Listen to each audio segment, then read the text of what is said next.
Bienvenue à tous à la présentation d'aujourd'hui qui porte sur la gestion du crédit et des finances chez les aînés avec Madame Léontine Toumino.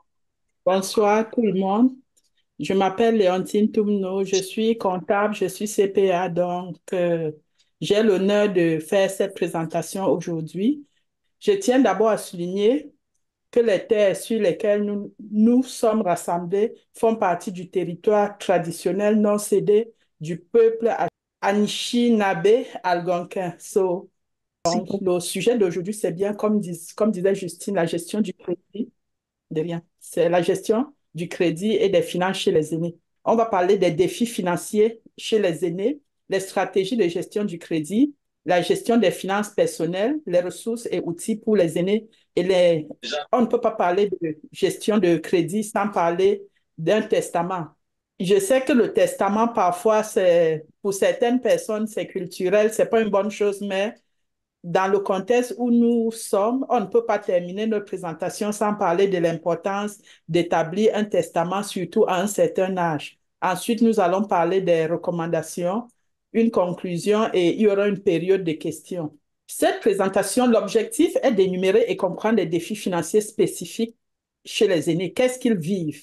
Apprendre les stratégies pour gérer le crédit et les finances, particulièrement chez les personnes d'un certain âge, découvrir les ressources et les outils disponibles. Parce qu'il y a beaucoup d'outils disponibles, mais généralement, les gens ne sont pas au courant.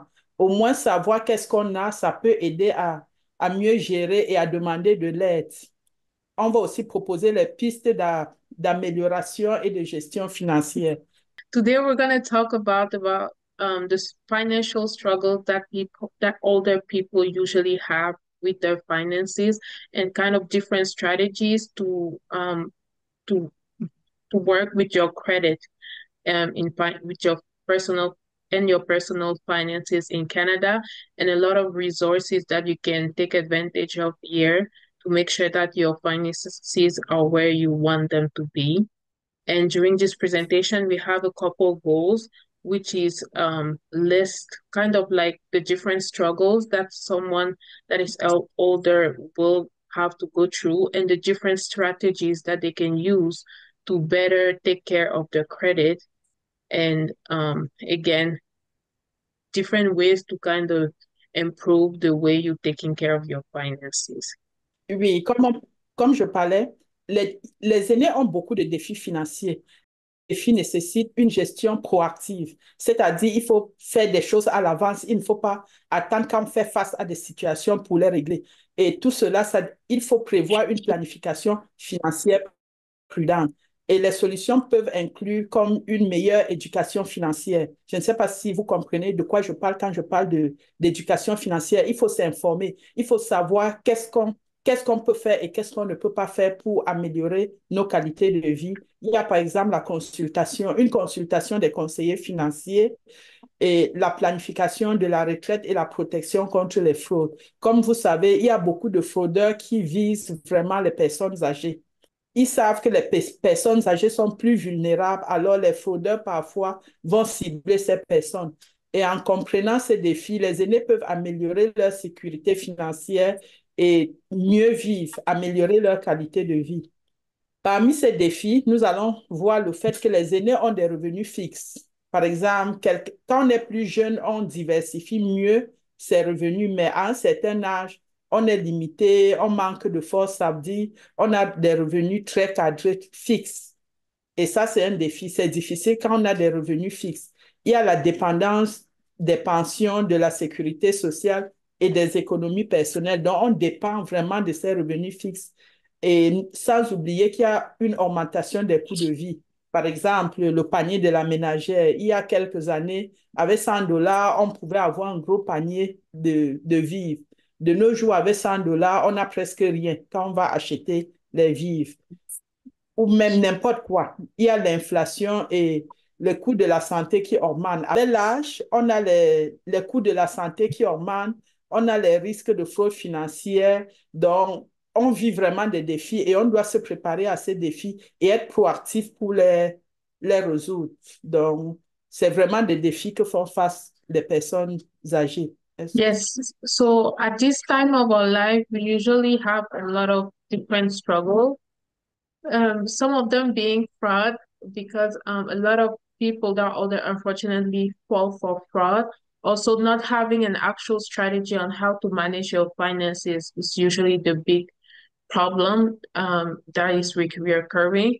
And also having a fixed income while your expenses keep growing without a good strategy, that can also mess up the balances of your savings and accounts. And being dependent on pension, social securities, and seeing the inflation grow as your health depreciate, and just not being able to do as much as before due to your health issues. À la partie 2, nous avons des stratégies. On va vous apprendre des stratégies de gestion de crédit. Parmi ces stratégies, nous allons parler de l'évaluation régulière des finances. Par exemple, si les finances changent, il faut réévaluer les stratégies. Il faut éviter les dettes inutiles. De nos jours, particulièrement à un certain âge, on a des dettes qu'on aurait dû éviter, mais généralement, les aînés font face à ces problèmes, donc c'est autant de stratégies à faire, éviter des dettes inutiles. Il y a l'importance de vivre selon ses moyens, ne pas vivre au-dessus de ses moyens. Par exemple, si on est juste capable de prendre un loyer de 1 000 $, ça ne vaut pas la peine de prendre un loyer de 5 000 $ juste parce qu'on veut vivre bien. Il faut vraiment respecter nos revenus et dépenser par rapport à nos revenus. Il y a l'utilisation responsable et prudente des cartes de crédit. C'est pas parce qu'on a une carte de crédit dont la limite est de 10 000 qu'on est obligé d'aller jusqu'à 10 000. On peut bien avoir une carte de crédit de 10 000 et vivre avec 500 ou 1 000 $ de cette carte. Ça permet de mieux cadrer son crédit. Et aussi, une des stratégies, c'est de payer le solde complet chaque mois pour éviter les intérêts. Par exemple, vous savez que quand on utilise un montant sur une carte de crédit, on a 21 jours pour le payer sans intérêt. Par exemple, si vous utilisez un montant le premier, si vous payez avant le 21, il n'y aura pas d'intérêt. Et si on vit selon ses moyens, on est capable de faire ça. C'est-à-dire avoir une carte juste comme un moyen pour vivre et non utilisée parce qu'on voit la limite. Il y a aussi une possibilité de consolider les dettes. Donc, si on a plusieurs paiements à faire par mois, on est capable de les rassembler et de faire un seul paiement et de mieux avancer. C'est vraiment une stratégie qui est bien pour les aînés et même pour tout le monde. Il faut épargner pour les imprévus. Par exemple, on va parler du budget plus tard. Si vous faites un bon budget, il y a toujours possibilité d'épargner un peu. On peut aussi réduire les paiements mensuels et les taux d'intérêt. On peut aussi faire une planification successorale. Pour ce faire, on peut voir un, un fiscaliste, un comptable, un conseiller financier. Tous ces gens-là peuvent aider à faire une planification. Comment on veut que la succession se passe. Et pour ce faire, il faut préparer des documents. Par exemple, dans la planification successorale, tels que le testament et les fiducies. Donc, on peut créer des fiducies pour des gens qu'on laisse derrière nous, pour garantir que les finances soient en ordre et que les souhaits soient respectés. Par exemple, si on veut que, je ne sais pas, si on a une maison et qu'on veut que ça aille à l'enfant ou au conjoint, ça, il faut le planifier de son vivant. Et on parlera aussi du fait que en faisant une planification successorale, il y a des biens qu'en laissant au conjoint, on sauve plus d'impôts que de laisser un enfant. Ça, il faut vraiment, quand on fait une planification, on comprend qu'est-ce qu'on laisse à qui. Par exemple, il y a des choses que si on laisse à une conjointe ou à un conjoint, ça va coûter plus cher d'impôts que si on laissait aux enfants. Il y a par exemple, une des stratégies, c'est de désigner un mandataire, c'est-à-dire quelqu'un qui va s'occuper quelqu'un à qui on fait confiance, qui va s'occuper de nos finances. Et particulièrement si on devient incapable de gérer. Donc, ça, il faut toujours prévoir parce qu'avec l'âge, il y a l'incapacité qui arrive et il faut toujours choisir quelqu'un qui, si jamais on n'est plus capable de prendre des décisions éclairées, ces personnes peuvent agir au nom de, peuvent agir en notre nom. One of the things to think about is really to reassess your strategies every now and then to review your portfolio and readapt to see what needs to be done. Another things to note was also to avoid unnecessary debt. Um, Other than that, you also have to be able to value the importance of living within your means. So to not overspend, to not be responsible with your credit cards, and to always stay within the balance that you can afford, and make sure to not only pay the minimum payments, but really to pay off the cards.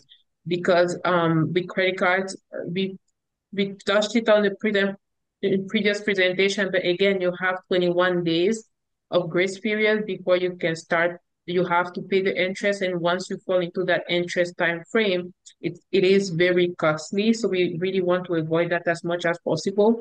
If you are already in that situation, please consider consolidating your debts in order to reduce the minimum interest that you are paying and also to lower the amount of monthly payments that you'll have. Also, save for an expected debt or unexpected expenses. Just having a saving account for that for rainy days is going to be extremely helpful. And also, always think about your estate planning. Meeting with an advisor or an accountant is going to be a lot helpful for that when it's time to plan for your estate planning.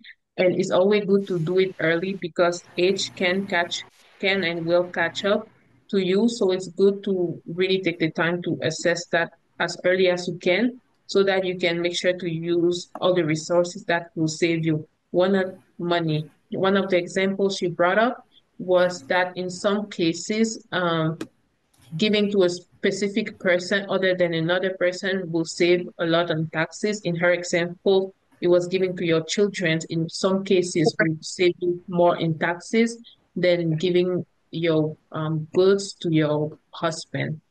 Oui, merci Justine. Quelque chose que j'aimerais mentionner.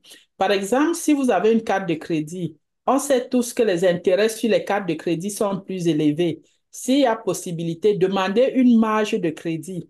Le taux d'intérêt sur une marge de crédit est plus bas.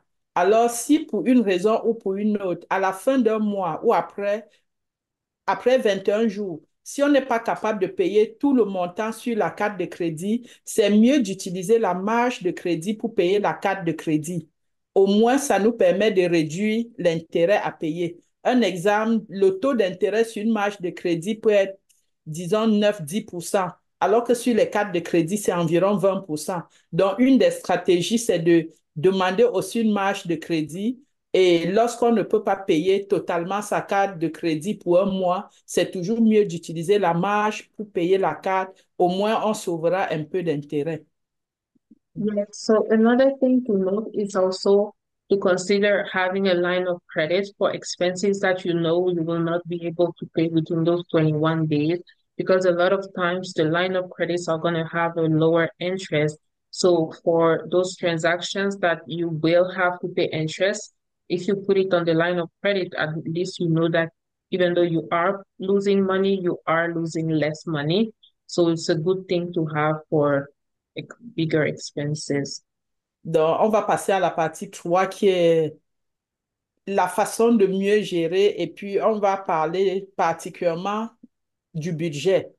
Pour mieux faire tout ce qu'on a dit depuis le début, l'établissement d'un budget est crucial parce que parfois, on peut oublier de payer une facture ou de faire quelque chose juste parce qu'on n'a pas un budget préétabli. Donc, il y a une très bonne importance de suivre ses revenus et des dépenses. Par exemple, on connaît tous, particulièrement les aînés, ont des revenus fixes, comme je disais au départ, et des dépenses aussi, généralement, il y a des dépenses fixes, des dépenses variables, des dépenses imprévues. Mais il faut les savoir d'avance et même les prévoir. Et il y a des outils et applications pour aider à la budgétisation. Vous pouvez soit, c'est facile d'apprendre à faire un budget. On n'est pas obligé d'être un expert pour faire un budget. Tout le monde est capable. Il suffit juste d'avoir un peu de pouce. Et on va parler tout à l'heure des outils disponibles pour aider à faire le budget. On doit épargner pour des imprévus. Par exemple, on sait que on peut voyager, on peut avoir quelque chose d'imprévu. Alors, il faut toujours mettre un peu d'argent dans une caisse pour prévoir ces choses-là. Avoir un fonds d'urgence pour les dépenses inattendues, c'est toujours une stratégie. Planifier à long terme. Je dirais à moyen, mais aussi à long terme, ça vaut la peine. Il y a aussi l'importance de la planification successorale dont on parlait tout à l'heure et comprendre les options de placement à faible risque. À un certain âge, ça ne vaut plus la peine de prendre beaucoup de risques parce que si on perd tout, ça devient plus dangereux. Un exemple, un jeune de 20 ans peut prendre des risques parce que même s'il perd tout, il a encore le temps de refaire sa vie. Mais à un certain âge, on ne peut pas prendre ces risques-là. Donc, avec l'âge, on doit avoir moins d'appétit pour le risque. Alors que quand on est plus jeune, on peut aller prendre n'importe quel risque. Donc, c'est... Mais on va vraiment tabler, on va faire un exemple de budget juste pour aider. Mais comme je dis, il faut toujours avoir un budget. C'est un outil crucial pour la gestion des finances. It is very important to remember that while when writing your budget, that some expenses are fixed, variable, and unforeseen.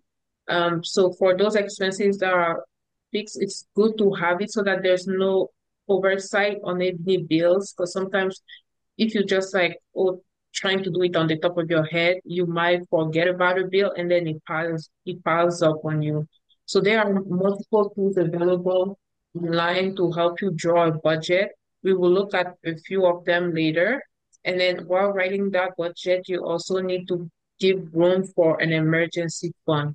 Also, when it comes to your finances at this time of your life, it's good to know that this is not the time to take a lot of risk with your money and your investment. So if you're looking, for example, at someone in their 20s, they still have a lot of time to save. And then they might be more prone to taking risk with what they do with their funds. But we're recommending at this time to not to not be willing as much to take too much of a risk because it's a risk, so it might go left. On va établir un budget qui sera simple, mais si vous comprenez celui-là, c'est facile de comprendre et d'établir votre propre budget. Par exemple, il y a un outil comme Excel qui est très facile d'utiliser pour établir un budget. Et pour le faire, on doit commencer par énumérer toutes nos sources de revenus. Donc, savoir qu'est-ce qu'on a par mois, qu'est-ce qu'on peut avoir. Et généralement, on a à la retraite ou bien quand on est à un certain âge, les revenus sont plus les revenus de pension, la sécurité de la vieillesse, le régime de pension du Canada. Ça peut être le régime de rente du Québec pour ceux qui sont au Québec. Ça peut être la pension de l'employeur. Donc, il y a beaucoup de sources de revenus, mais généralement, on le sait, il n'y a pas beaucoup de revenus surprises, particulièrement ici au Canada. Donc, on est généralement informé des revenus qu'on va avoir. Et aussi, l'épargne et les investissements. Par exemple, on peut avoir épargné et chaque mois, on reçoit des retours sur nos investissements comme les intérêts, les dividendes. Il y a plusieurs sortes de sources de revenus d'investissement. Et il y a les retraites de compte d'épargne retraite. Par exemple, à un certain âge, à partir de 71 ans, si on a des REER, on est obligé de les transformer en fer. Ça, c'est autant de choses. C'est des revenus fixes qu'on peut avoir. Et c'est une bonne chose d'avoir des REER, mais si on peut. Il y a aussi les revenus de location. Il y a des aînés qui ont travaillé dur dans leur vie et qui ont peut-être des immeubles à location. Et ça, c'est un revenu fixe pour eux. Chaque mois, ils reçoivent des revenus de location de leurs locataires. Et aussi, à un certain âge, on fait des petits boulots parce que, par exemple, on peut prendre la retraite de son boulot principal et commencer à faire des petits boulots comme un jour, 2 jours ou bien comme par exemple travailler lors du vote. Ça, c'est des revenus qu'on peut avoir, mais c'est très ponctuel. Et aussi les aides financières familiales. On peut recevoir quelque chose de la famille, des enfants, ça, c'est autant de revenus, mais si on peut les connaître d'avance et les planifier, ça aide vraiment pour le budget. Donc, il faut identifier toutes ces sources de revenus. C'est sûr qu'il y a toujours des revenus imprévus, mais ce n'est pas beaucoup. So, as you were saying, one of the things that where you can look for budgets is on Excel. If you don't have a template, you can also look at Etsy or on Google for different Excel budget templates. And the first thing when writing your budget is first going to be a list of all your sources of revenue. So in that, there might be like pensions, social assistance, or anything you might receive like from the government. There might be also investment returns like dividends, interest on other things you might have. There might be some saving accounts withdrawal from different type of plans that you had set up before for your retirement. If you have some sort of rental, you will have a rental account from the people staying there. And then if you do during your retirement, you also part of a small job, there will be a paycheck from that job. Quel est le minimum revenu d'un homme qui est à la retraite? Bon, une personne qui est à la retraite qui a déjà pratiquement ses 65 ans. Quel est le minimum de revenu qu'il peut recevoir du gouvernement? Encore là, ça varie beaucoup. Quelqu'un qui n'a pas travaillé au Canada, comme ça arrive parfois avec les immigrants, il y a la sécurité de la vieillesse. De nos jours, c'est environ 1 800 par mois. Et ça suit le coût de vie. Par exemple, aujourd'hui, c'est 1 800, mais peut-être dans 5 ans, ça va être 2 000. Donc, ça avance avec l'inflation. Donc, ça, c'est pour quelqu'un qui n'a pas d'autres sources de revenus. Mais quelqu'un qui a travaillé, qui a une pension de son employeur, ça s'ajoute. Quelqu'un qui a cotisé pour la pension du Canada, ça s'ajoute. Donc, c'est pas standard, c'est du cas par cas. Donc, quelqu'un peut vivre avec 2 000 pendant que quelqu'un d'autre vit avec 10 000 par mois. Quelqu'un qui a travaillé, c'est sûr qu'il aura plus de revenus. Quelqu'un qui a un revenu de location, comme on disait tantôt, il y a des gens qui ont 1, 2, 3 maisons et il y a des locataires. Ceux-là vont recueillir tous ces revenus. Et parfois, les maisons sont toutes payées. Donc, ils n'ont même plus d'hypothèque. Donc, vraiment, les revenus varient. Ce n'est pas la même chose pour tout le monde. Mais quelqu'un qui n'a pas travaillé, comme je dis, le minimum peut être 2 000 par mois. Yes, so the question was is what is the regular amount that someone will receive during retirement? And what Madame Leontine explained is that it really depends, it's kind of case to case basis. Yeah, right now it's looking like it can be around 2,000 for someone that has not worked, but that number might also change with the inflation in a couple years. So it's really good to plan to make sure that we are contributing to with our employers, with the government, and different things to make sure we are receiving different funds from different places. Because at the end of the day, the person that will be receiving paychecks from um, different sources will receive more than a person that's just getting the one. Thank you for the question and also thank you for your answer, Madame Leonti. Quelqu'un qui n'a pas travaillé, donc qui n'a pas la sécurité de vieillesse, quelles sont les ressources qui sont disponibles pour lui?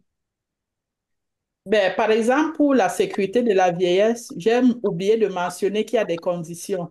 Pour avoir la sécurité de la vieillesse au Canada, il faut avoir vécu au moins 10 ans au Canada et avoir au moins 65 ans. Donc, ce n'est pas tout le monde. Un immigrant qui arrive à 60 ans, à 65 ans, il ne sera pas éligible. Comme je dis, les deux principales euh, qualifications, c'est d'avoir vécu au moins 10 ans au Canada et d'avoir au moins 65 ans pour avoir la sécurité de la vieillesse. Et pour répondre à votre question, quelqu'un qui n'a pas la sécurité de la vieillesse, généralement doit vivre des revenus de la famille ou bien des petits boulots. Le Canada ne donne rien à quelqu'un qui n'a pas encore fait ses 10 ans et avoir au moins 65 ans. Et une des choses que je voulais mentionner, c'est il faut avoir produit ses rapports d'impôt chaque année depuis qu'on est au Canada. Ça aide à la vieillesse. Parce que quand vous faites la demande 10 ans après que vous soyez au Canada et que vous avez 65 ans, le fait d'avoir produit vos rapports d'impôt, ça aide le gouvernement à faire les calculs parce qu'il y a des calculs qui se font pour savoir combien vous allez avoir. Même si on est tous du même âge, les revenus vont varier. Le gouvernement ne donne pas le même montant à tout le monde. Si je comprends bien, si la personne n'a pas encore 10 ans, il va attendre jusqu'à ce qu'il ait 10 ans pour faire la demande de la sécurité de la vieillesse. Oui, il faut avoir fait 10 ans au Canada et avoir au moins 65 ans. C'est les deux conditions, oui. OK. Donc, si vous n'avez pas encore 10 ans, même si vous faites la demande, vous ne serez pas qualifié. OK. Il faut Et comme je que j'attende que j'ai 10 ans ici au Canada pour demander. C'est ça. Mais ça, c'est pour quelqu'un qui veut la sécurité de la vieillesse. Si vous avez travaillé au Canada, même si vous avez juste deux, quand je dis 10 ans, c'est pour quelqu'un qui veut la sécurité de la vieillesse et qui n'a pas travaillé au Canada. Pour quelqu'un qui a travaillé au Canada, il n'a pas besoin d'attendre les 10 ans parce qu'il va recevoir, par exemple, si quand vous êtes arrivé, vous avez travaillé, vous n'êtes pas obligé d'attendre 10 ans. C'est juste pour la sécurité de la vieillesse pour quelqu'un qui n'a pas travaillé au Canada. Mais si vous avez travaillé, dès que vous avez vos 65 ans, vous pouvez déjà, même à 60 ans, vous pouvez demander une retraite anticipée. Donc, c'est pas, je veux juste clarifier, c'est pas tout le monde. Quelqu'un qui a travaillé n'a pas besoin d'attendre 10 ans. Et la retraite anticipée, on vous donne quoi? C'est quoi le montant? Une fois de plus, ça dépend de combien vous avez cotisé. Quelqu'un qui a travaillé 10 ans va toucher moins que quelqu'un qui a travaillé 20 ans. Et celui de 20 ans, par exemple, au Canada, le maximum de la retraite d'un employeur, c'est 70% de ses 5 meilleures années. Par exemple, si vous avez travaillé 35 ans, c'est 2% par année. Ça, c'est la généralité. Donc, si vous avez travaillé 35 ans, on va vous donner 70% de vos 5 meilleures années. Généralement, les 5 meilleures années, c'est les dernières années. Parce qu'en principe, les salaires augmentent au fur et à mesure, à moins qu'on décide de travailler moins que ce qu'on a travaillé. Mais le calcul se fait sur les 5 meilleures années. Et si, par exemple, vous avez travaillé 20 ans, on va vous donner 2% fois 20, ça va faire 40% de vos 5 meilleures années. Je ne sais pas si je vous mélange en faisant rapidement les calculs. Je sais que ce n'est pas évident, mais c'est vraiment 2% par année des 5 meilleures années. Et le maximum qu'on peut travailler pour bénéficier, on peut aller même jusqu'à 40 ans, mais après 35 ans, ce n'est plus nécessaire. C'est pour ça que vous allez voir que les gens, après 35 ans, prennent leur retraite et deviennent des consultants. Oui, je disais que Vous disiez 70% et puis 2%, ça oui, mélange. oui. Le maximum de la retraite de l'employeur qu'on peut avoir au Canada, c'est 70% de ses 5 meilleures années. Est-ce que ça, c'est un peu clair? Par exemple, si vous avez travaillé 35 ans, on va vous donner 35 fois 2%. Ça veut dire 2% par année. Donc, le maximum que vous pouvez avoir va être 70% de vos 5 meilleures années de travail. Quand je dis meilleures années, c'est où vous avez gagné le plus gros salaire. Et j'ai fait l'examen en disant, si vous avez déjà travaillé 35 ans, vous ne gagnez plus à continuer à travailler. Par exemple, après 35 ans, la recommandation, c'est de prendre sa retraite, avoir ses 70% et de faire la consultation. Je sais que c'est encore mélangeant parce que si on n'est pas du domaine, c'est un peu mélangeant. Par exemple, quelqu'un qui a travaillé 35 ans, s'il continue à travailler, il est payé 100%. Ça veut dire qu'il est payé 30% parce que les 70%, il peut l'avoir sans travailler. Donc, si vous travaillez à 36 ans de travail, on vous donne votre 100%. En fait, on vous paye 30% parce que même si vous restez chez vous, vous aurez 70%. Peut-être qu'il faut prendre des chiffres. Si, par exemple, la moyenne de vos 5 meilleures années, c'est 100 000 par année. Après 35 ans, si vous prenez votre retraite, vous allez avoir 70 000 en restant chez vous. Mais si vous continuez à travailler, on va encore vous donner vos 100 000. En fait, on vous paye juste 30 000 parce que si vous restez chez vous, vous avez 70 000. Mais si vous partez travailler, vous avez 100 000. J'aimerais savoir, nous, par exemple, les immigrants qui viennent un peu à l'âge adulte, soit à 55 ans, à 51 ans, et qui travaille à 70 ans, est-ce qu'il peut avoir ces pensions de retraite plus de... je ne sais pas si vous avez répondu à ces questions-là. Cette réponse, vous avez cette pension vieillesse et puis avoir encore travaillé jusqu'à 70 ans, là. Quel est l'avantage? Après 65 ans, vous pouvez demander votre pension. Oui. Quand vous continuez à travailler, vous pouvez ne plus payer la pension sur votre salaire. Et puis, il y a un maximum. Si vous, par exemple, vous dépassez actuellement, c'est environ 68 000. Si vous êtes moins de 68 000, vous allez continuer à avoir votre sécurité de la vieillesse. Mais si votre revenu est déjà à plus de 70 000, vous allez Oui. avoir votre salaire, mais vous risquez de perdre la sécurité. C'est vraiment la sécurité de la vieillesse, comme son nom l'indique. Donc, c'est pour des gens qui n'ont pas beaucoup de revenus. Mais si Ah vous êtes bon. déjà à 70 000, vous pouvez perdre ça. Ah, OK. Mais quand vos Merci. revenus diminueront plus tard, vous allez revenir là-dessus.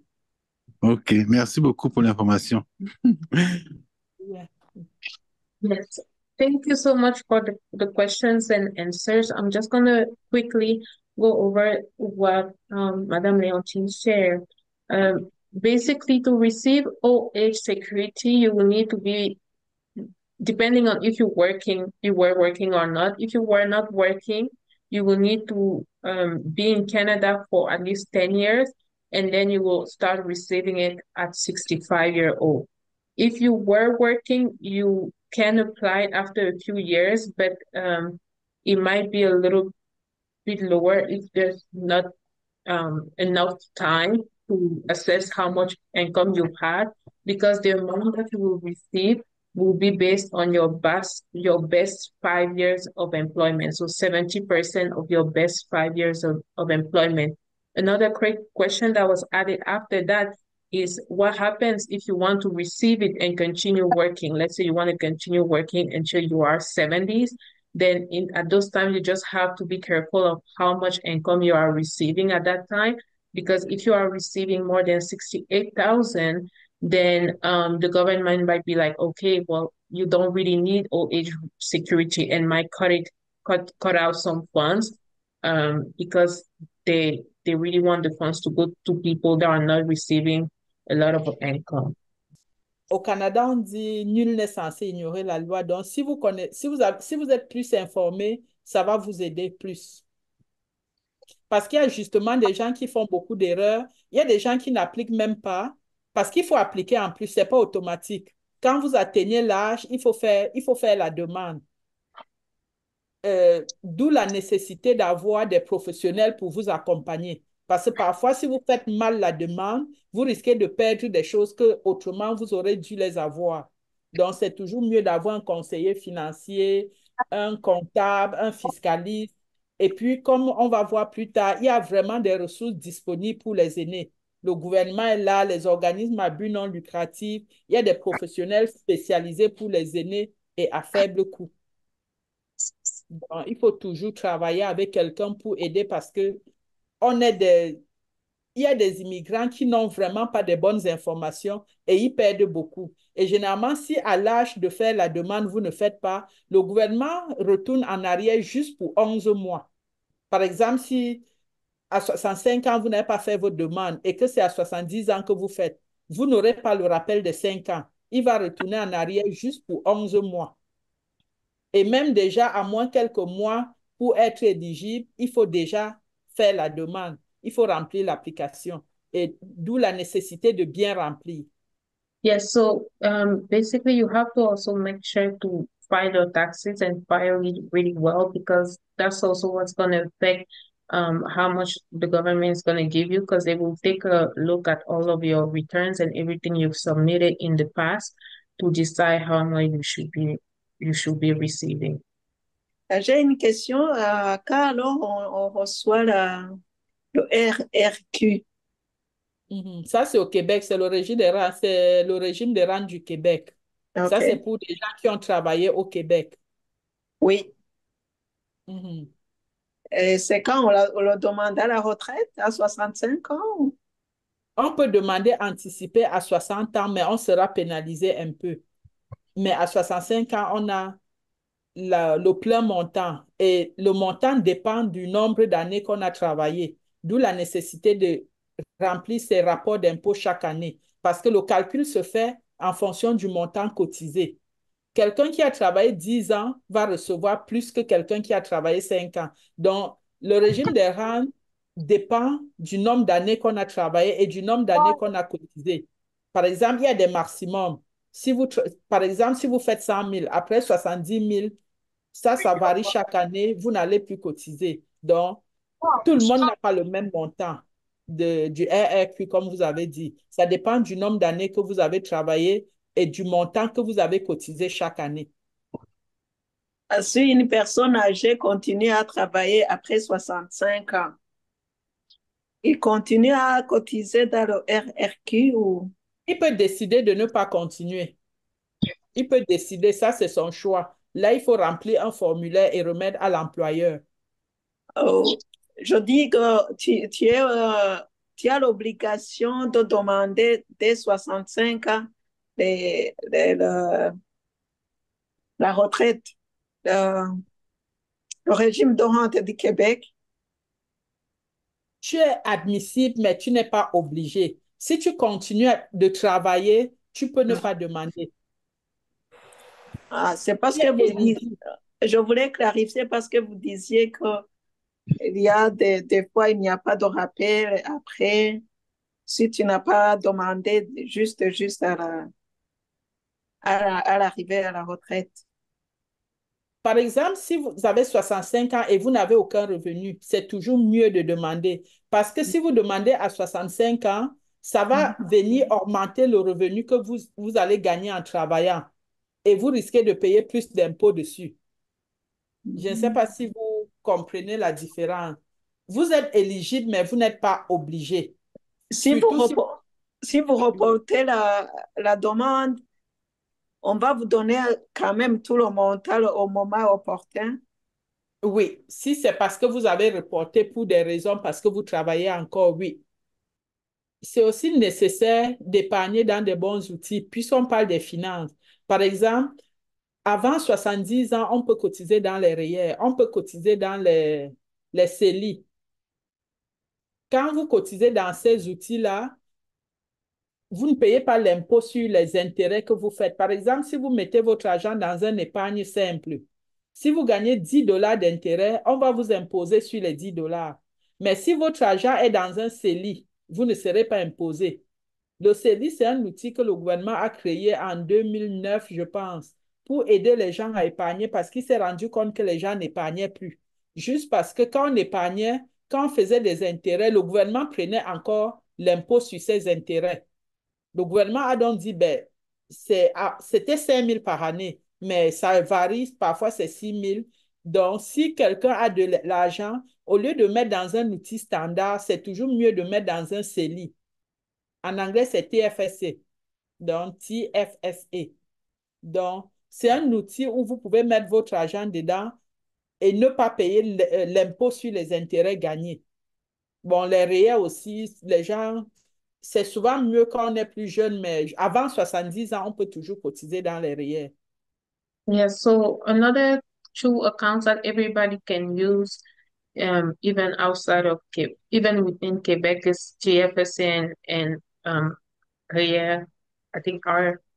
RESP, RS, Mhm. RS, RESP, to save on taxes on returns that you make from your investment. So a lot of time for RESP is recommended earlier, but you can still contribute at this time.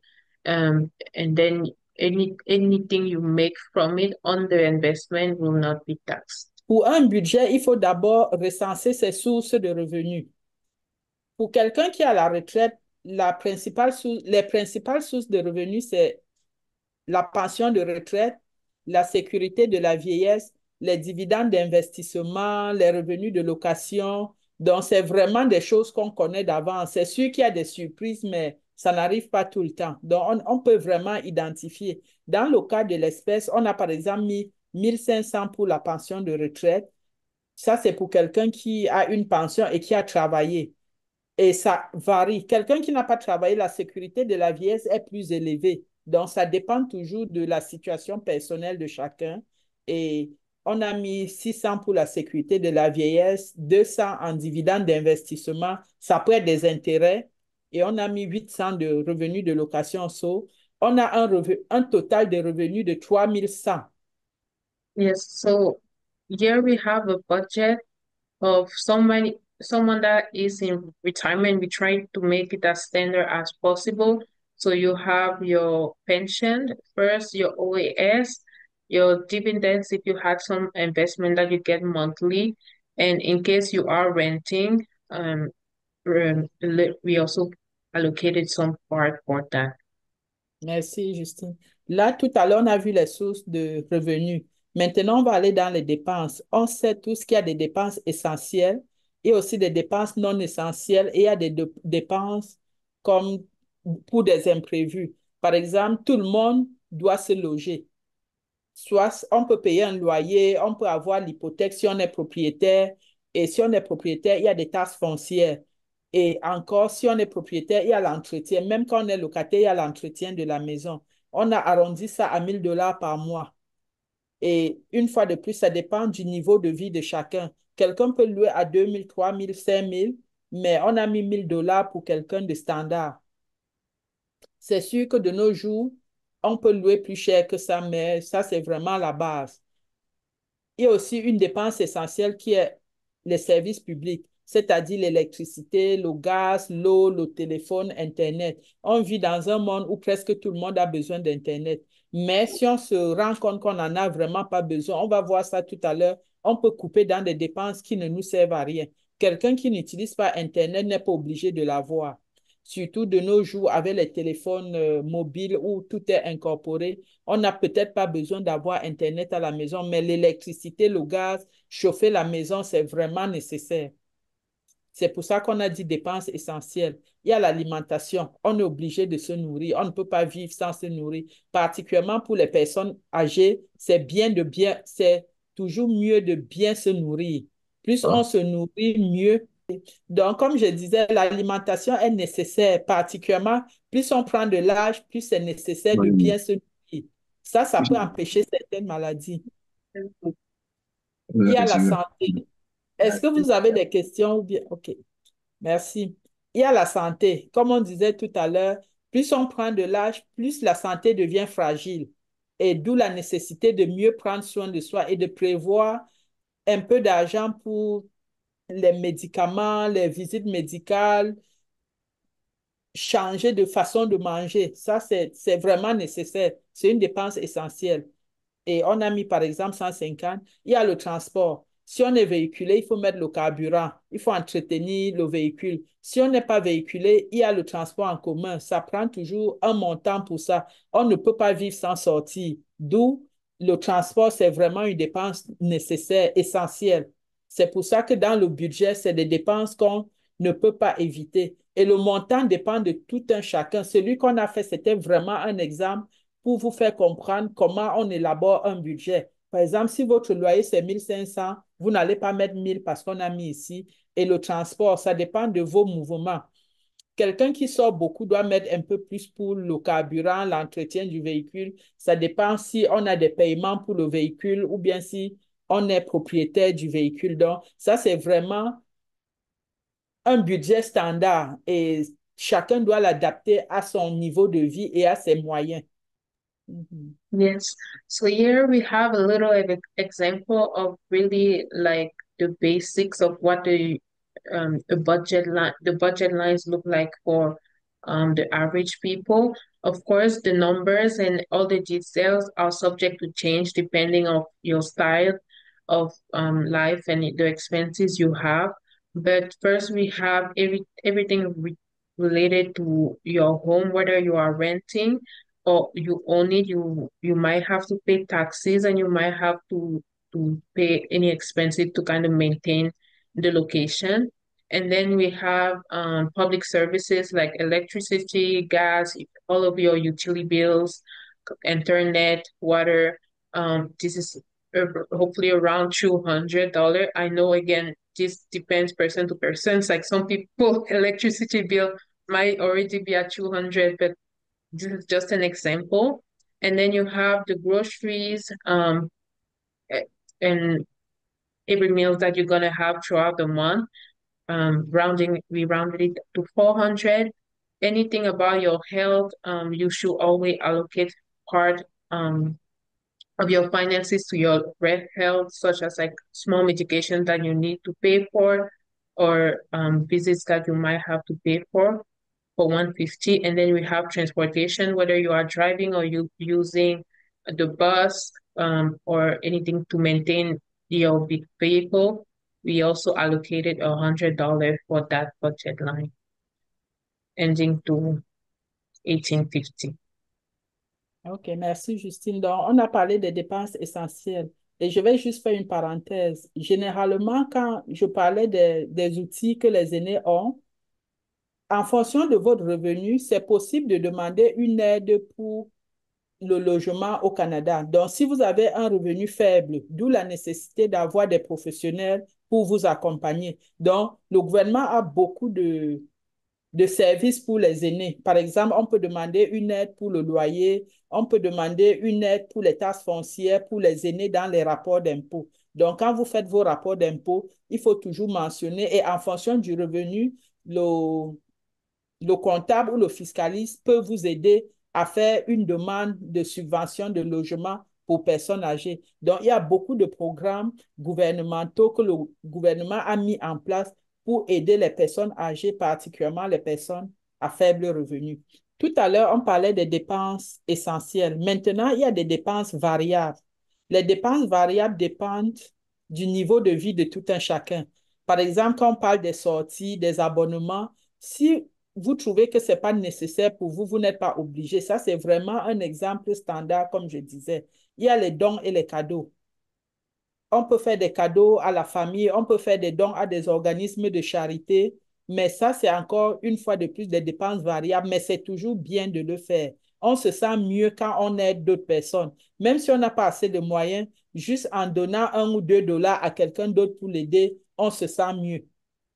Mais on n'est pas obligé. Par exemple, on a mis comme 150 pour les loisirs. Si vous voulez aller voir un film, si vous voulez aller au restaurant pour une raison avec des amis, vous pouvez décider, ben, chaque samedi, on peut aller au Tim Hortons prendre un café le matin juste pour faire du networking, pour voir des gens. Ça, c'est bon pour le moral, bon pour la santé.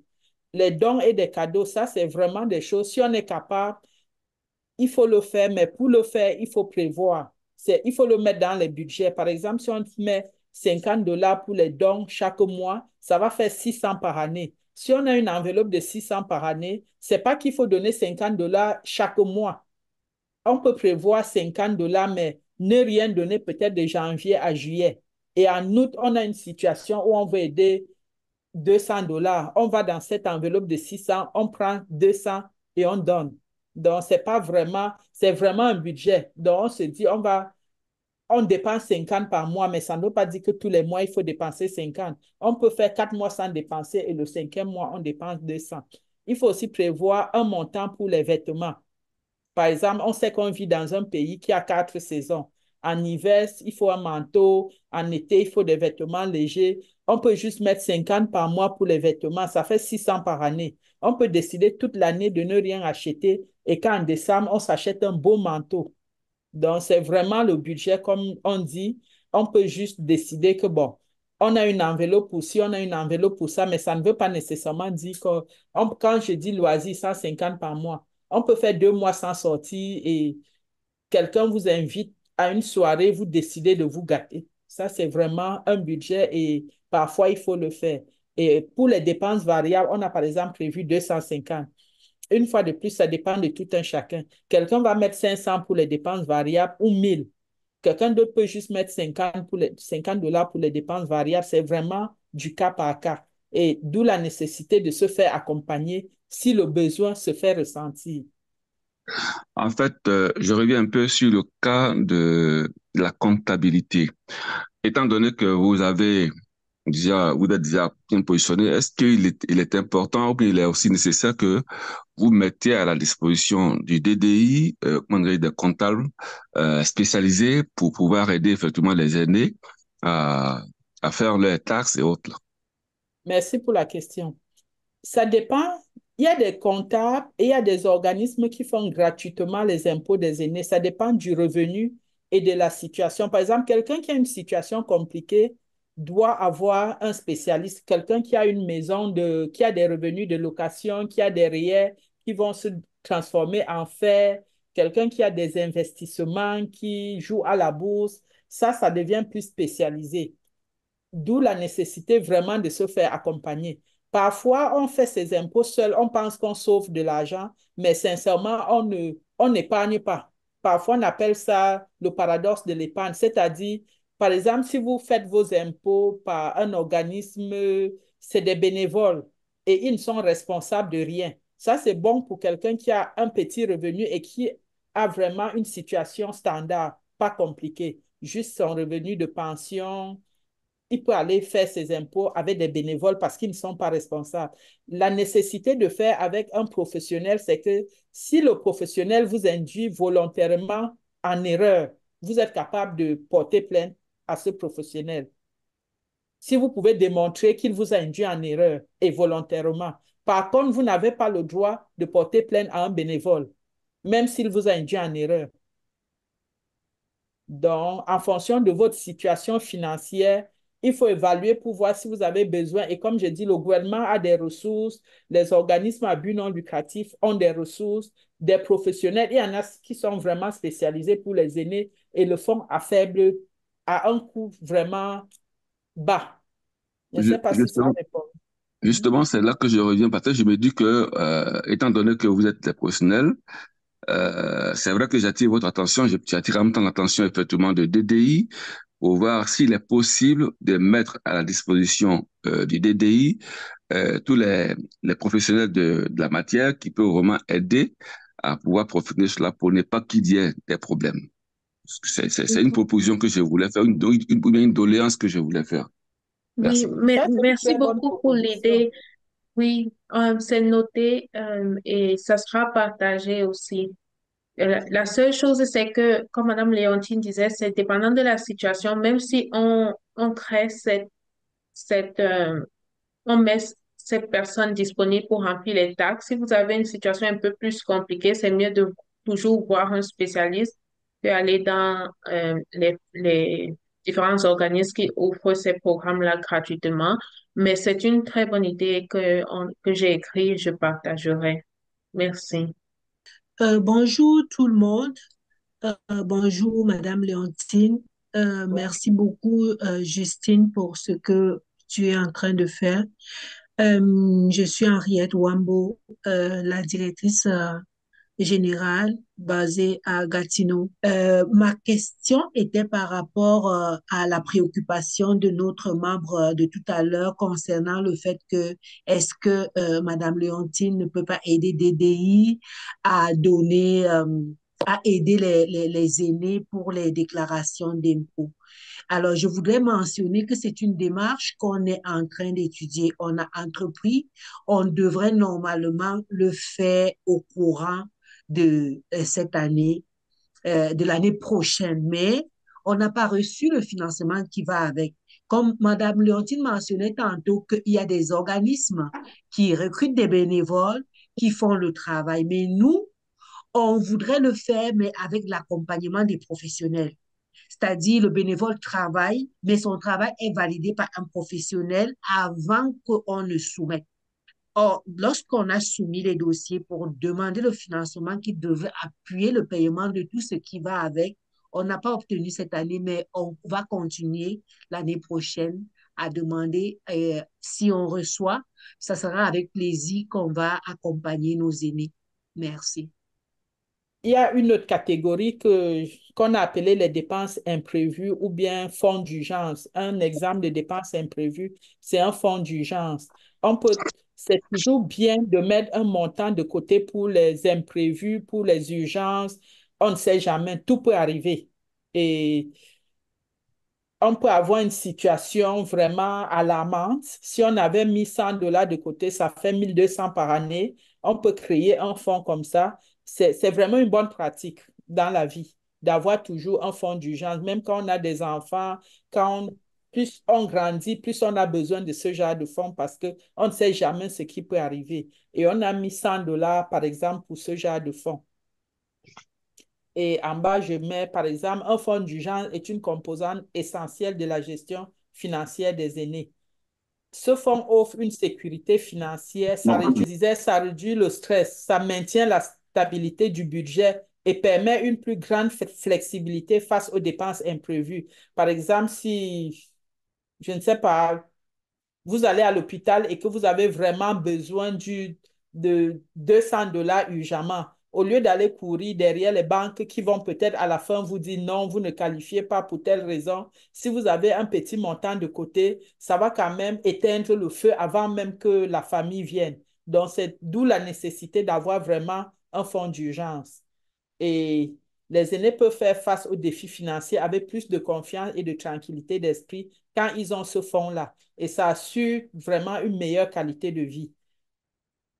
Quand vous savez que vous avez un peu d'argent quelque part, c'est un peu comme les assurances qu'on prend. Vous dormez mieux. Vous vous dites que si jamais on m'appelle là qu'il y a un problème de vie ou de mort, je serai capable au moins de faire des premiers soins avant que l'aide arrive, ce qui est très recommandé. Donc, dans vos budgets, pensez au fonds d'urgence. 100 dollars, c'est juste un exemple. Ça peut être 50, ça peut être 500. Ça dépend du niveau de vie et des moyens de tout un chacun. Yes, so another subject line to mention in your budget is your emergency funds. So having an emergency funds is just gonna make you feel a lot more safe and to know that you have that funds, those funds allocated and in case of an emergency. Because if someone calls you and they're like, oh, this and that happened, that is really bad, you know that you've been putting $100 away every month, and now you can take from that those funds allocated to send it to that person or send it to that bill that now usually is never there, but is now there. So it's really to reduce stress and to maintain your budget, because if you don't have that $100 that you're putting any every month, you might now have to take the $100 from like your I don't know, your clothes expenses or like the funds you were gonna give someone, or you have to relook, another look at your bills and maybe like delay a bill because you have to pay for this emergency now. So it's just very good to have an emergency funds that you contributing to every month. Oui, maintenant, nous avons vu les sources de revenus, nous avons vu les dépenses essentielles, les dépenses variables, le fonds d'urgence. On peut maintenant faire un budget sur le même tableau. Par exemple, on a les catégories et les montants mensuels. Ici, c'est vraiment les montants mensuels pour l'année et le budget se fait mensuellement. Ben, on peut avoir le montant pour l'année, mais ça doit se suivre mensuellement. Par exemple, tout à l'heure, dans notre exemple, on avait pris 3100 dollars comme les sources de revenus sûres. On a pris 1850 pour les dépenses essentielles, ça veut dire les dépenses qu'on ne peut pas éviter, comme le logement, la nutrition. Il y a vraiment, on est passé à travers ça. Il y a les dépenses variables, comme les loisirs, des choses qu'on peut jouer avec. C'est vraiment variable, ça dépend des mois et des périodes. Il y a le fonds d'urgence qu'on a mis 100 dollars. Une fois de plus, ça varie en fonction des personnes. Donc, si on additionne tout ça, on se rend compte que le total des dépenses est de 2200, alors que le total des revenus est de 3100. Vous voyez donc que 3100 moins 2200, on est capable d'épargner 900 dollars par mois. Ça, c'est vraiment un budget simple. Tout le monde est capable d'épargner. Ça dépend de comment on manipule nos revenus et nos dépenses. Et comme on a dit plus tôt, il faut éviter les dépenses inutiles. Donc, dans notre budget, on voit qu'on est capable d'épargner 900 par mois.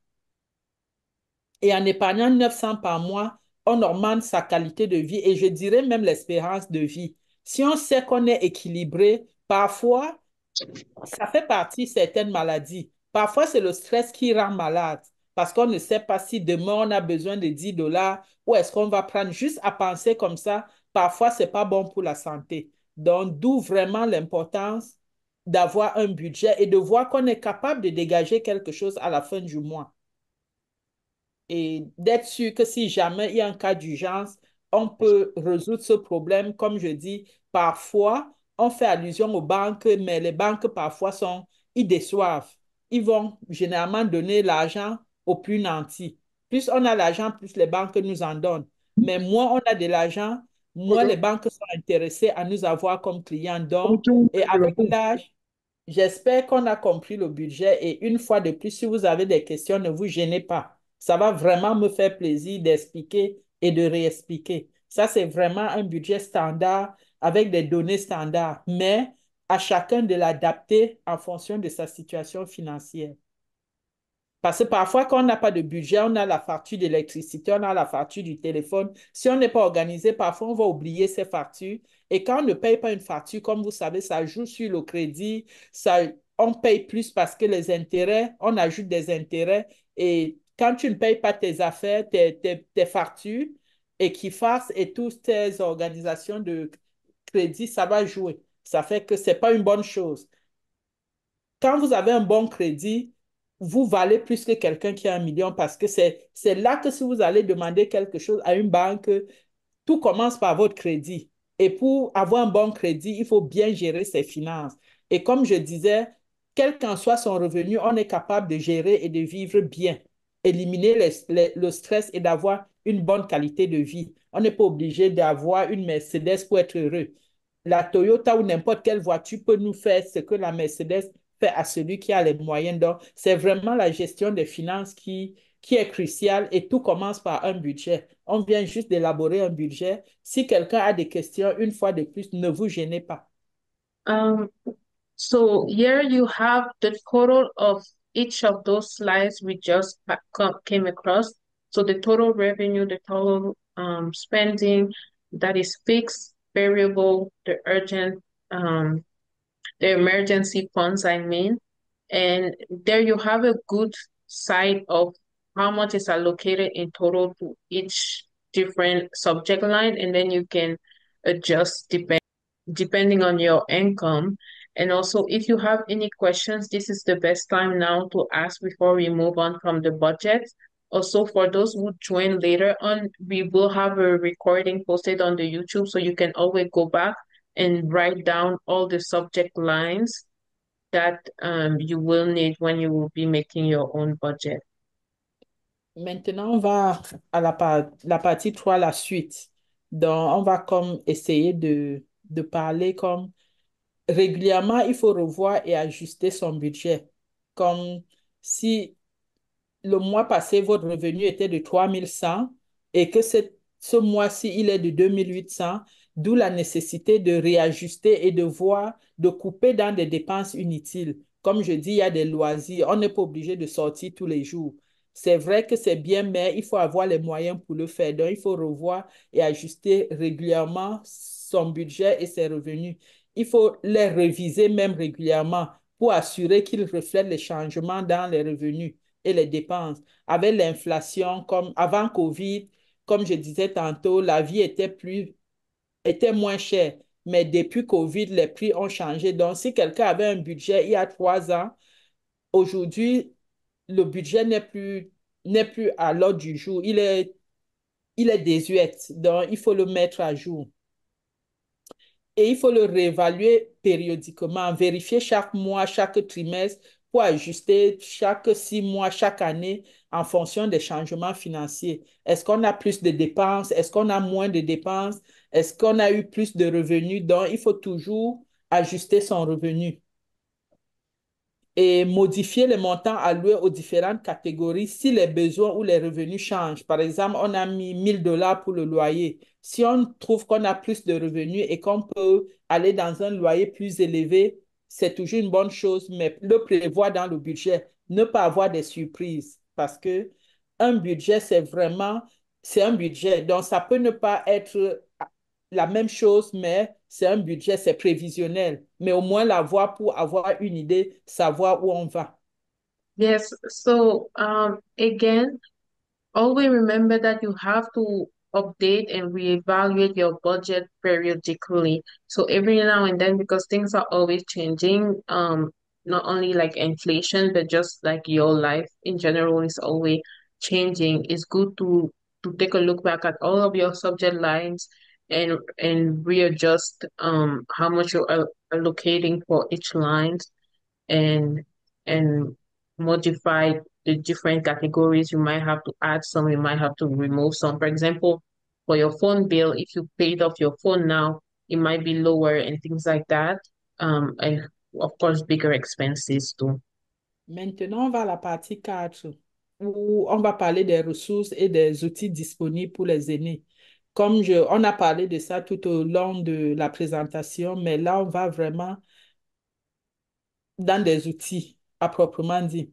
Par exemple, il y a des conseils et des assistants professionnels. Il faut toujours envisager de consulter un conseiller financier pour obtenir des conseils personnalisés parce que tout dépend de la vie de tout un chacun. Donc, c'est pas parce que quelqu'un a eu le conseil d'acheter une maison que vous pensez que c'est bon pour vous. Ça peut être bon pour X et ne pas être bon pour Y. D'où l'important des conseils personnalisés. Et pour avoir un conseil personnalisé, il faut vraiment trouver un bon professionnel comme un conseiller financier. Cela va optimiser la gestion de vos finances.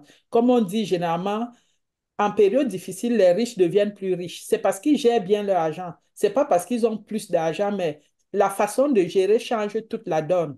Donc, si vous gérez bien et pour mieux gérer, si on a besoin d'aide, il ne faut pas hésiter à demander de l'aide. Ça aide. Un exemple, on peut trouver un planificateur financier. Ils peuvent aider à structurer un budget et à optimiser les placements. Par exemple, si vous avez 10 000 $, où vous placez votre argent, ça fait toute la différence. Quelqu'un va laisser ses 10 000 dans son compte chèque qui ne produit rien. Par exemple, 10 000 en fin d'année va lui donner 10 $. Quelqu'un qui a fait des bons placements, le même 10 000 peut lui donner 5 000 en fin d'année. Ça dépend vraiment de comment il a placé son argent. Et pour le faire, ça prend des conseils. On n'est pas tous des financiers, on n'est pas tous des planificateurs. Donc, avec l'aide des professionnels, on va peut-être payer le professionnel 500, mais on peut aller chercher 4 000. Au lieu de dire non, il me coûte cher, alors je préfère gérer moi-même, on va perdre de l'argent parce qu'on n'a pas mis dans des bons outils. Et généralement, il faut avoir confiance à son conseiller financier. Si vous n'avez pas confiance, ça vaut la peine de changer ou de demander de l'aide. Comme je dis, il y a des programmes gouvernementaux, il y a beaucoup de programmes gouvernementaux que les aînés peuvent aller chercher. Et c'est vraiment là pour les aînés. On peut demander de l'aide financière. Il y a des ressources disponibles. Vraiment, il faut juste être informé. Il y a des organismes à but non lucratif, comme DDI. Il y a vraiment des organismes qui peuvent aider à faire beaucoup de choses. Il y a des bénévoles, il y a des professionnels, il y a tout. Et il faut toujours le support. Il y a des organismes qui font le support gratuit même, ou alors qui font à coût moindre. Si ça va vous coûter 1 000 $ ailleurs, il y a des organismes qui peuvent vous trouver des gens à faible coût, mais qui donnent les mêmes conseils parce que c'est ces mêmes professionnels qui travaillent dans des cabinets financiers, des cabinets comptables. Il suffit juste d'avoir la bonne information au moment opportun. Yes, so thank you. Um, Another thing to note is a way to meet with a financial advisor to really get personalized advices about your spending and where you are depositing your funds. Because putting 10K in a fund in an account that's not really gaining any interest, opposed to putting it in something where you are earning will definitely make a difference on when it's time to, debit from that account and go to retirement. So another thing, when you are selecting that financial advisor, take someone that you are comfortable with and that you know is knowledgeable. So it's okay to switch advisors if you feel like this person is not meeting your expectations. It's not because this is like the person that opened your account or the first person that you met that is the best person for you. There's also a lot of different government programs that are there to support you with resources to help you with your plannings.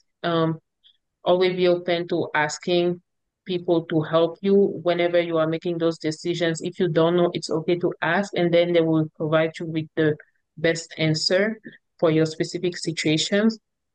There's also a lot of financial aid and support available for elders. So you might be missing out because you are not looking out for them, but there are a lot of different funds allocated for elders through different NGOs or other things supported by the government that are there to support you.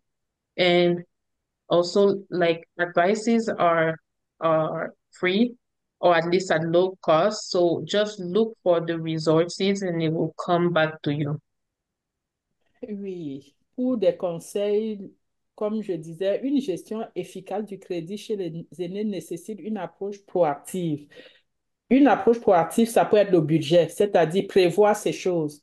Ne pas se mettre face à une situation et chercher de l'aide. Ça a toujours été bénéfique de planifier, d'avoir une approche proactive en surveillant régulièrement ses finances, en établissant un budget, en réduisant ses dettes. Donc, il y a vraiment des dettes inutiles, comme on a dit tantôt, et qu'on peut éviter et en épargnant pour des imprévus. Donc, tout à l'heure, dans le budget, on a vu qu'on pouvait épargner 900 par mois. Ça, c'est vraiment une bonne pratique. Les aînés peuvent maintenir une stabilité financière et éviter les pièges de l'endettement parce que nous sommes actuellement à un moment où il y a des dettes inutiles. On peut les éviter, mais comme nous vivons dans un pays de consommation, parfois on va sortir parce qu'on a de l'argent, on décide d'acheter une chaussure. Est-ce qu'on a vraiment besoin de cette chaussure? Ça, c'est une bonne question. Donc, éviter ces genres de dépenses. Et la consultation de professionnels et l'éducation financière. J'insiste sur l'éducation financière. Ce sont des outils clés pour une gestion de crédit réussie, c'est-à-dire avoir l'éducation financière, consulter des professionnels et même consulter des organismes, comme je dis, comme DDI, qui peuvent vous référer à d'autres organismes parce que ces organismes travaillent en, ensemble. Donc, ils connaissent, ils ont des outils qui peuvent vous référer. Et comme je dis, n'hésitez jamais à appeler le gouvernement si vous ne comprenez rien, vous pouvez toujours appeler le gouvernement peut vous référer des bons outils ou bien des bons professionnels ou des organismes qu'ils ont financés et qui peuvent vous aider. Il y a une des choses que j'aimerais mentionner, c'est vraiment la gestion des fraudes et l'escroquerie. Il y a des fraudeurs spécialisés pour les aînés. Les aînés sont des personnes vulnérables. C'est-à-dire, on sait qu'en venant vers un aîné ou une aînée, on va lui dire n'importe quoi pour aller soutirer de l'argent. C'est vraiment la cible des fraudeurs. Moi, j'ai souvent entendu des gens dire, Revenu Canada m'a appelé pour telle raison, Revenu Canada me demande de l'argent. Il faut savoir que Revenu Canada ne va jamais vous appeler et vous demander comme vos informations personnelles, vous demander de l'argent. Moi, j'ai eu des gens qui ont même donné leur carte de crédit à des gens qui se passaient pour des employés de Revenu Canada, ce qui n'était pas vrai. Donc ça, c'est vraiment, il y a des personnes mal intentionnées et comme je dis, leur cible, c'est souvent des aînés. Donc, évitez de partager vos informations personnelles. Si quelqu'un vous appelle, je suis de Revenu Canada et commence par vous dire quel est votre numéro d'assurance sociale. S'il était vraiment de Revenu Canada, il aurait su votre numéro. Donc, ce n'est pas à vous de lui donner parce que s'il est vraiment un employé et qu'il a votre dossier, ce n'est pas à vous de lui remettre votre numéro. Et je parle en connaissant de cause. Je connais beaucoup de gens qui se sont fait avoir de cette façon, qui ont même donné leur numéro de carte de crédit parce qu'on a menacé de les mettre en prison. Il y a des fraudeurs qui vont vous dire la police va venir vous arrêter. N'ayez pas peur parce que le gouvernement ne menace pas les gens au téléphone. Donc, évitez les fraudes. Et comme je dis, les personnes âgées sont la cible de ces fraudeurs parce que ce sont des personnes vulnérables. Thank you for that. So again, when it comes to fraud, you have to be a lot more careful because you like at this time in our life, this is when they're really paying attention to elder because they feel like elders are more vulnerable to fraud. So you have to always stay vigilant and also just know that sometimes they will give you calls with different script like, oh, you have to pay this now. Oh, you're owing to the government, you're owing on your credit card. Um, pay now, pay now. Um, those organizations like the government, the banks are actually not allowed to go in a very aggressive tone on you. So that's already one of the red flags that it might be fraud. Another thing to consider is when you're receiving a call that sounds like they're requesting money a little bit too fast and a little bit too aggressively, that you're not sure where these numbers are coming from. You can also end the call and find the number of that company or that department yourself and give them a call back. Another thing also is that you can always call your bank before you do any transfers and tell them about the transactions that somebody asked or like a call that you had or an email that you received, and they can check for you if it's fraud or not and let you know after that if you're okay to proceed. Like a lot of people come to the banks with their computers to show emails, to show notifications. They come with letters that they received in the mail just to double check that it's okay to proceed, or they come with phone numbers that have called them to double check that it's okay to proceed. Um, Another things with fraud too, a lot of the times when you receive numbers, it will be like card standing with ABCD is owing this and that amount. A lot of banks numbers have generic numbers. So a lot of customers have those same amount, so those same numbers on their card. So those emails, mails, or phone calls will use those numbers because they know if they're sending it to 100 people, at least 30 of those people have a card with those numbers. So always just keep that in mind when it comes to fraud. And again, double check. Another thing too, I'll just add a few little details for this part, is take a look at your statements because most people don't look at their statements at the end of the month. And what happens often is they will charge you like 5 cents, 1 cent, $1 a couple times to test that is going through first. And then they will put it as like parking tickets or like things that most people use or Tim Hortons or something. And then when they see that you haven't noticed, that's when they will start draining your account like with thousands of dollars. And especially when it's in your from your checking account, a lot of monies debited that way are not going to be recovered. Like if 3,000 is gone, 3,000 is gone. Like a lot of time, unfortunately, your bank insurance will not recover those funds, so you have to be really diligent. Je vais juste répéter la dernière partie en français pour ceux qui sont francophones. Faites très attention à vos relevés de compte parce qu'il y a souvent des transactions à bas prix comme 1 dollar, 5 sous qui vont passer parce qu'ils savent que les gens ne font pas attention à leur relevé de compte. Donc, ils vont d'abord tester avec des petits montants pour que votre balance ne chute pas beaucoup. Et après cela, ils vont essayer avec des plus gros montants. Quand c'est pour vos comptes chèques, surtout, beaucoup de pertes que vous allez avoir en cash ou en virement ne vont pas être retourné par votre banque. Donc, vous devez faire très attention à où vous déposez vos informations, surtout pour les cartes chèques, parce que votre assurance ne va pas couvrir cela. Et puis, si vous recevez un appel, un email ou une lettre, que vous êtes un peu douteux, vous ne savez pas qui est derrière le téléphone, vous pouvez toujours aller à votre banque, arrêter l'appel, aller à votre banque avec toutes ces informations pour leur demander de vérifier si c'est un appel légitime avant de continuer. Je ne saurais parler de la gestion financière des aînés sans parler de testament. Je sais que nous vivons dans un monde où les gens ont peur du testament. Quand on parle testament, je suis sûre qu'il y a des gens qui ne sont vraiment pas à l'aise. Mais c'est inévitable. Éviter le testament, c'est comme si on veut éviter de mourir. On sait que la mort est inévitable. Alors, c'est pas un sujet tabou, c'est pas un sujet à éviter. Il faut en parler. Et pour en parler, il faut être confortable de faire un testament. Particulièrement pour des aînés, c'est pas une mauvaise chose. C'est vraiment quelque chose, il faut y penser et il faut le faire. Et le plus tôt, c'est le mieux. Et dans un testament, il faut toujours, c'est comme on veut que les dernières volontés soient faites. Il faut vraiment, je suis sûre que tout le monde sait ce qu'il aimerait qu'on fasse après sa mort. Comme disait quelqu'un, il y a juste deux choses sûres dans la vie. Quand on est là, il y a juste deux choses, la mort et les impôts.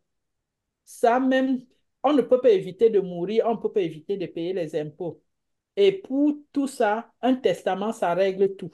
Un testament couvre la mort et les impôts parce que on est au Canada, même si vous décédez, même si vous mourrez, le gouvernement ne va pas dire, oh, ça fait pitié qu'il est mort, il a laissé des enfants. Vous allez payer l'impôt sur ce qui, vous allez payer l'impôt sur ce qu'il faut payer l'impôt. C'est pas parce qu'on est mort qu'on ne va pas vous demander de payer. Il faut toujours, il y a un impôt quand quelqu'un décède et c'est l'impôt final. Et c'est là où parfois on paye beaucoup d'impôts si on a mal réparti ses biens. Dans le testament, il faut toujours faire allusion à un fiscaliste, à quelqu'un qui va vous dire comment partager vos biens. Et comme je disais tantôt, il y a des biens qu'en donnant au conjoint, c'est exempt d'impôt. Il y a des biens qu'en donnant aux enfants, c'est exempt d'impôt. Par contre, si vous mélangez, si vous donnez un bien qui devait aller au conjoint sans impôt, si vous donnez à l'enfant, ça risque de coûter très cher à l'enfant en impôt. Donc, par exemple, si vous laissez vos rayés à un enfant, vous n'aidez pas cet enfant. Et ça, vraiment, c'est une planification fiscale qui aide pour ça. Et si on est ignorant ou bien si on décide de faire seul, on risque de gâter tout ce qu'on a cherché durant la vie parce que, comme je dis, il y a des biens que si on laisse à un enfant, ça risque de coûter plus cher à l'enfant que le bien lui-même. Et pour bien le faire, ça prend un professionnel. Donc, n'évitez jamais de faire un testament. Et comme je dis, il y a beaucoup de gens qui ne sont pas à l'aise quand on parle du testament parce qu'ils pensent que faire un testament, c'est mourir. Non, c'est quelque chose on ne peut pas éviter. Qu'on meurt ou qu'on ne meurt pas, il faut partager ses biens selon sa volonté. Donc, et pour le faire, ça prend... Et quand on le fait, ça protège les bénéficiaires, c'est-à-dire ça protège les ayants droit, ça protège les enfants, ça protège les conjoints et ça minimise les conflits familiaux. Par exemple, si vous ne partagez pas vos biens, le gouvernement va le faire comme il veut. Par exemple, si vous vouliez laisser votre maison à, je ne sais pas, à tel enfant pour telle raison, si vous ne le faites pas, si vous ne mettez pas dans votre testament, le gouvernement va donner comme il veut selon la loi. Alors que si vous l'avez fait, on va respecter votre volonté. Et il faut toujours désigner un exécuteur testamentaire, c'est-à-dire celui qui va s'assurer que votre volonté se fait selon comment vous avez voulu.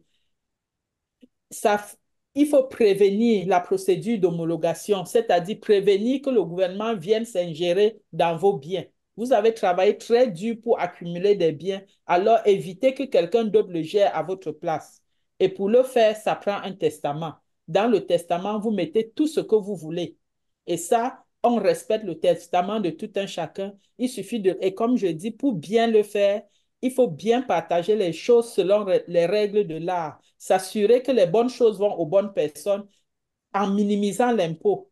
Comme je dis, il y a des choses que si vous donnez à quelqu'un, vous ne l'aidez du tout pas parce que l'impôt va coûter plus cher que ce que vous lui avez laissé. Et il faut aussi planifier les funérailles parce que ça, c'est inévitable. Si on décède, ça prend des funérailles. Il y a des gens même qui payent pour tout, qui payent leurs funérailles ou alors qu'ils laissent des assurances pour payer. Ça ne sert à rien de laisser les gens derrière où on va plutôt augmenter leurs problèmes que de diminuer, puisqu'on sait qu'on va mourir un jour. C'est vrai que de nos jours, ce n'est pas les aînés qui meurent. Tout le monde peut mourir, mais si on a la chance de devenir aîné, il faut arranger les choses. Il ne faut pas... Un jeune, c'est normal que la mort le surprenne. C'est normal qu'il ne laisse pas de testament. Ça, on va dire, il n'était pas prêt et il n'avait pas pensé. Mais quand on devient aîné, là, c'est le temps de faire les choses selon la règle de l'art, c'est-à-dire comme planifier les funérailles. On peut même payer pour tout. C'est-à-dire quand on décède, les pompes funèbres viennent juste faire, ou alors s'adhérer au groupe comme DDI qui vont faire tout le reste. Et puis, il y a la sécurité juridique aussi. Donc, vraiment, n'évitons pas les testaments. C'est vraiment quelque chose de crucial. Je recommande énergiquement que chacun fasse un testament. Ce n'est pas un mauvais outil, c'est vraiment quelque chose de crucial pour la vie.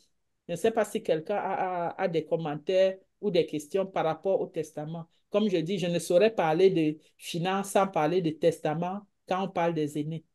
No, okay. We had a presentation on wheels, so I was expecting a few more hands. Oh, that I've already done one. But before we go with your question, Mr. Kofi, I'm just gonna quickly translate what she has just mentioned. So it is very important to write a will. Whenever there's no will, what will happen is your goods will be distributed by the law. So that means that it might not necessarily go to the person that you would have wanted, but also as you're writing a will, you want to not do it in a way that's going to mitigate problem, but having a will a lot of time will mitigate problems within the family because of course I think we've all seen instances where somebody has passed away and the way his goods are distributed don't like people are not really don't necessarily agree with that. So to protect all your hard work, it's good to have a will. But when you write a will, don't just write it without any advices from a professional. Always look back always meet up with a professional so that he can really look at how the taxes of your goods will be allocated because you also don't want to give someone something that will hurt him more than your actual gifts because that's what a lot of time happens with, for example, RESP. When you gift it to your kids, they end up just paying a lot more taxes than the funds that you actually gave to them. So another thing to consider is how the taxes of everything that you believe will be how everything will be taxed. Another thing also that she has mentioned is that like as as you are press oh I lost my my train of thought, but basically as you are allocating all of those foods, you want to do it early. You don't nobody of course nobody knows when the time will happen, but when you are older you should be very aware that it can happen. So don't say, oh, I'll do it when I'm 70s. You really never know. If you are 50 today, you are 60, or you're already 80, it's just better to do it now than to push it into whenever. So that's another thing to consider. And then also when it's time to write it, know that again there are resources that can support you to help you write it. If there are different organizations that can help you set it up. And also for your funeral, think about allocating, if possible, funds for your funeral because we know funerals are very expensive. There are different things that you can set up to plan and help with your funeral in the moment where it does happen. So always think about like putting something in some type of plan set up for for your funeral. Ok? Comment vous êtes accompagné pour pouvoir faire une rédaction de testament? C'est important, c'est important dans ce pays. Donc, j'aimerais savoir si, à votre niveau, est-ce que pour nous aider, comment on fait la rédaction ou quels conseils vous allez nous donner, je ne sais pas si j'anticipe, pour se diriger et pour pouvoir faire une rédaction, puisque on ne connaît pas, étant dans nos pays d'origine, si vous voulez, on a peur, on n'est pas habitué. Mais quand tu es arrivé ici, avec tous les conseils que nous avons, grâce à DDI, nous allons apprendre beaucoup de choses. Donc, j'aimerais savoir comment vous allez nous accompagner pour ce volet-là. Je vous remercie. Comme vous avez dit, c'est toujours mieux de contacter DDI. DDI peut vous référer. Il y a plusieurs rubriques à prendre à utiliser quand vous voulez faire un testament. Un, ça dépend de votre patrimoine. Ça dépend de ce que vous avez. Il y a des gens qui ont plus de choses, qui nécessitent plus de planification successorale. Quelqu'un qui a juste sa pension, qui n'a pas de maison, qui n'a rien, n'importe qui peut l'aider. Mais en fonction de votre patrimoine, de tout ce que vous avez, parfois ça nécessite plus quelqu'un de plus expérimenté. Et tout ça, ça dépend de votre situation personnelle. Une fois de plus, DDI peut vous aider et vous diriger vers des professionnels. Donc, ça dépend toujours de tout ce que vous avez et de ce qu'on peut faire pour vous. C'est vraiment, il faut que ce soit personnalisé. Ce n'est pas quelque chose qu'on peut répondre ici que tel va vous aider. Ça dépend de votre situation personnelle. Oui, mais il y a aussi, notre dernière présentation était sur le testament et il a laissé son numéro pour contact. Donc, je vais aussi ajouter ça dans le chat si vous voulez le contacter. Et puis, ça, c'est une personne qui peut peut-être vous supporter avec ces questions.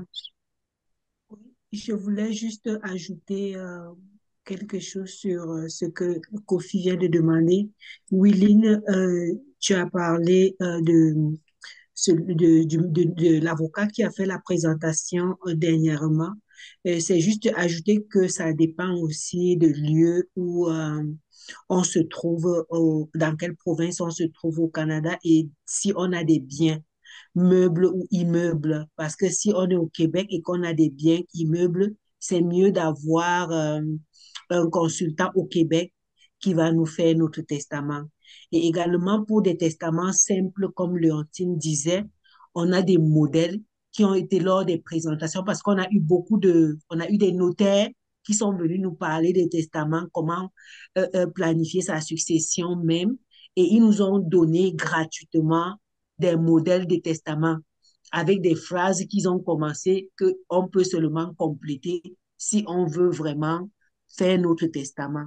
Donc, si parmi les membres présents à cette formation, il y a quelqu'un qui veut avoir ces modèles-là, juste faire la demande et puis on va vous envoyer.